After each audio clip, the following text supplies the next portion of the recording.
shuts the tape off again. He closed his eyes and took 4 long, measured breaths, holding each one into a 5 count, before letting it out again. Nothing like this had ever happened to him, not in the supposedly haunted houses, the supposedly haunted graveyards, or the supposedly haunted castles. This wasn't like being haunted, or what he imagined being haunted would be like. This was like being stoned on bad, cheap dope. Olin did this. Olin hypnotized you, but you're going to break out of it. You're going to spend the goddamn night in this room, and not just because it's the best location you've ever been in. Leave out Olin, and you've got damn near enough for the ghost story of the decade already, but because Olin doesn't get to win. Him and his bullshit story about how 30 people have died in. Here, they don't get to win. I'm the one in charge of bullshit around here, so just breathe in and breathe in and out. In and out. He went on like that for nearly 90 seconds, and when he opened his eyes again, he felt normal. The pictures on the wall, still straight. Fruit in the bowl, still yellow-orange and uglier than ever. Desert fruit for sure. Eat one piece of that and you shit until it hurt. He pushed record. The red eye went on. I had a little vertigo for a minute or two, he said, crossing the room to the writing desk and the window with its protective mesh outside. It might have been a hangover from Olin's yarning, but I could believe I feel a genuine presence here. He felt no such thing, of course, but once that was on tape, he could write almost anything he pleased. The air is stale, not musty or foul-smelling. Olin said the place gets aired every time it gets turned, but the turns are quick and, yeah, it's stale. Hey, look at this. There was an ashtray on a writing desk, one of those little ones made of thick glass that you used to see in hotels everywhere, and in it was a book of matches. On the front was the hotel Dolphin. In front of the hotel stood a smiling doorman in a very old-fashioned uniform, the kind with shoulder boards, gold frogging, and a cap that looked as if it belonged in a gay bar perched on the head of a motorcycle ramrod wearing nothing else but a few silver body rings. Going back and forth on Fifth Avenue, in front of the hotel were cars from another era Packards and Hudsons, Studebakers and Finney Chrysler New Yorkers. The matchbook in the ashtray looks like it comes from about 1955, Mike said and slipped it into the pocket of his lucky Hawaiian shirt. I'm keeping it as a souvenir. Now it's time for a little fresh air. There is a clunk as he sets the mini recorder down, presumably on the writing desk. There is pause followed by vague sounds and a couple of effortful grunts. After these come a second pause and then a squeaking sound. Success, he says. This is a little off, Mike, but the follow-up is closer. Success, Mike repeated, picking the mini recorder up off the desk. The bottom half wouldn't budge. It's like it's nailed shut, but the top half came down, all right? I can hear the traffic on Fifth Avenue, and all the beeping horns have a comforting quality. Someone is playing saxophone, perhaps in front of the plaza, which is across the street and 2 blocks down. It reminds me of my brother. Mike stopped abruptly, looking at the little red eye. It seemed to accuse him. Brother. His brother was dead, another fallen soldier in the tobacco wars. Then he relaxed. What of it? These were the spook wars where Michael Insulin had always come off the winner. As for Donald Insulin, my brother was actually eaten by wolves one winter on the Connecticut Turnpike, he said, then laughed and pushed stop. There is more on the tape, a little more, but that is the final statement. Of any coherence, the final statement, that is, to which a clear meaning can be ascribed. Mike turned on his heels and looked at the pictures. Still hanging perfectly straight, good little pictures that they were.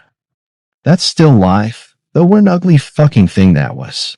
He pushed record and spoke 2 words fuming oranges into the mini recorder. Then he turned it off again and walked across the room to the door leading into the bedroom. He paused by the evening-dressed lady and reached into the darkness, feeling for the light switch. He had just one moment to register. It feels like skin, like old dead skin. Something wrong with the wallpaper under his sliding palm, and then his fingers found the switch. The bedroom was flooded with yellow light from another of those ceiling figures buried in hanging glass baubles. The bed was a double hiding under a yellow-orange coverlet. Why say hiding? Mike asked the mini recorder, then pushed the stop button again. He stepped in, fascinated by the fuming desert of the coverlet, by the tumorous bulges of the pillows. Beneath it, sleep there. Not at all, sir. It would be like sleeping inside that goddamn still life. Sleeping in that horrible hot Paul Bowles room you couldn't quite see, a room for lunatic. Expatriate Englishmen who were blind from syphilis caught while fucking their mothers, the film. Version starring either Lawrence Harvey or Jeremy Irons, one of those actors you just naturally associated with unnatural acts. Mike pushed record. The little red eye came on. He said Orpheus on the Orpheum circuit. Into the mic, then pushed stop again. He approached the bed. The coverlet gleamed yellow, orange. The wallpaper, perhaps cream color by daylight, had picked up the yellow-orange glow of the coverlet. There was a little night table to either side of the bed. One was a telephone black and large and equipped with a dial. The finger holes in the dial looked like surprised white eyes. On the other tail was a dish with a plum on it. Mike pushed record and said, "That isn't a real plum. That's a plastic plum." He pushed stop again. On the bed itself was a doorknob menu. Mike sidled up one side of the bed, being quite careful to touch neither the bed nor the wall, and picked the menu up. He tried not to touch the coverlet either, but the tips of his fingers brushed it, and he moaned. It was soft and terrible in some wrong way. Nevertheless, he picked the menu up. It was in French, and although it had been years since he had taken the language, one of the breakfast items appeared to be birds roasted in shit. That at least sounds like something the French might eat, he thought, and uttered a wild, distracted laugh. He closed his eyes and opened them. The menu was in Russian. He closed his eyes and opened them. The menu was in Italian. Closed his eyes, opened them. There was no menu. There was a picture of a screaming little woodcut boy looking back over his shoulder at the woodcut wolf which had swallowed his left leg up to the knee. The wolf's ears were laid back, and he looked like a terrier with its favorite toy. I don't see that, Mike thought, and of course he didn't. Without closing his eyes, he saw neat lines of English, each line listing a different breakfast temptation. Eggs, waffles, fresh berries, no birds, roasted in shit. Still, he turned around and very slowly edged himself out of the little space between the wall and the bed, a space that now felt as narrow as a grave. His heart was beating so hard that he could feel it, in his neck and wrists as well as in his chest. His eyes were throbbing in their sockets. 1408 was wrong. Yes, indeed, 1408 was very wrong.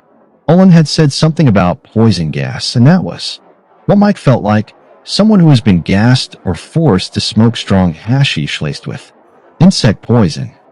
Olin had done this, of course, probably with the active laughing connivance of the security people.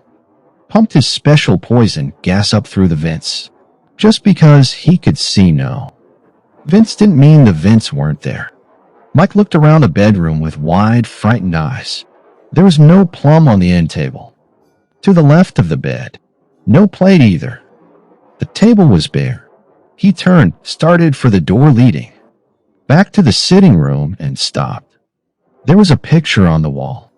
He couldn't be absolutely sure in his present state. He couldn't be absolutely sure of his own name, but he was fairly sure that there had been no picture there when he first came in. It was a still life. A single plum sat on a tin plate in the middle of an old plank table. The light falling across the plum, and the plate was a feverish yellow-orange tango light, he thought. The kind of light that makes the dead get up out of their graves and tango. The kind of light. I have to get out of here, he whispered, and blundered back into the sitting room. He became aware that his shoes had begun to make odd smooching sounds, as if the floor beneath them were growing soft. The pictures on the living room wall were crooked again. And there were other changes as well. The lady on the stairs had pulled down the top of her gown, baring her breasts. She held one in, each hand. A drop of blood hung from each nipple. She was staring directly into Mike's eyes and grinning ferociously. Her teeth were filed to cannibal points. At the rail of the sailing ship, the tars had been replaced by a line of pallid men and women. The man on the far left, nearest the ship's bow, wore a brown wool suit and held a derby hat in one hand. His hair was slicked to his brow and parted in the middle. His face was shocked and vacant. Mike knew his name, Kevin. O'Malley, this room's first occupant, a sewing machine salesman who had jumped from this room in October of 1910. To O'Malley's left were the others who had died here, all with that same vacant, shocked expression. It made them look related, all members of the same inbred and cataclysmically retarded family. In the picture where the fruit had been, there was now a severed human head. Yellow-orange light swam off the sunken cheeks, the sagging lips, the upturned, glazing eyes, the cigarette part. Behind the right ear, Mike blundered toward the door, his feet smooching and now actually seeming to stick a little at each step. The door wouldn't open, of course. The chain hung unengaged, the thumb bolt stood straight up like clock hands pointing to 6 o'clock, but the door wouldn't open. Breathing rapidly, Mike turned from it and waited. That was what it felt like across the room to the writing desk. He could see the curtains beside the window he had cracked open waving desultorily, but he could feel no fresh air against his face. It was as though the room were